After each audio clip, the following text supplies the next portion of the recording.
Petrol दरवाढीचा सर्वसामान्यांना मोठा फटका, नागरिकांच्या खिशाला बसली कात्री।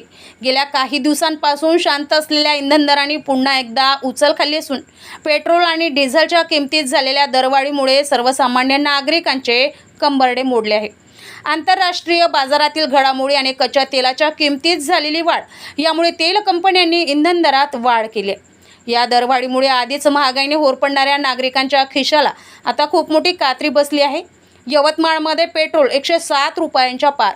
स्थानिक बाजारात पेट्रोलचे दर प्रति लिटर 107 ते 108 रुपयांच्या घरात पोहोचले असून डिझेलनंही 94 रुपयांचा टप्पा गाठलाय। वाहतूक खर्च आणि स्थानिक करांमुळे जिल्हा स्तरावर या किमती अधिक जाणवत आहे। यामुळे दुचाकी आणि चारचाकी वाहनधारकांचे दैनंदिन बजेट पूर्णपणे कोलमडले आहे। वाहतूक खर्च वाढल्याने इतर वस्तूही महागणार। इंधन दरवाढीचा थेट परिणाम केवळ वाहनधारकांनाच नाही तर माल वाहतुकीवरही होत आहे। डिझेल महागल्यामुळे भाजीपाला, दूध आणि इतर जीवनावश्यक वस्तूंची वाहतूक करणारी वाहने भाडेवाढ करण्याची शक्यता आहे। परिणामी येत्या काळात बाजारपेठेत सर्वच वस्तूंचे भाव कडाडण्याची भीती सर्वसामान्यांकडून व्यक्त केली जात आहे।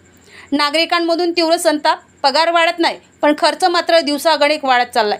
पेट्रोलसाठी दरमहा हजारो रुपये मोजावे लागत असतील तर घर खर्च कसा चालवायचा असा संतप्त सवाल एका स्थानिक नोकरदाराने केलाय। तर दुसरीकडे इंधन महागल्याने स्वयंपाकघराचे बजेटही कोलमडले असून सरकारने तातडीने कर कमी करून सर्वसामान्यांना दिलासा द्यावा अशी मागणी गृहिणींकडून होत आहे। एकंदरीतच या इंधन दरवाढीमुळे जनतेमध्ये तीव्र असंतोष पसरला असून सरकार यावर काही तोडगा काढणार की हा महागाईचा आलेख असाच वाढत राहणार याकडे सर्वांचं लक्ष लागलंय। यवतमाळ प्रतिनिधी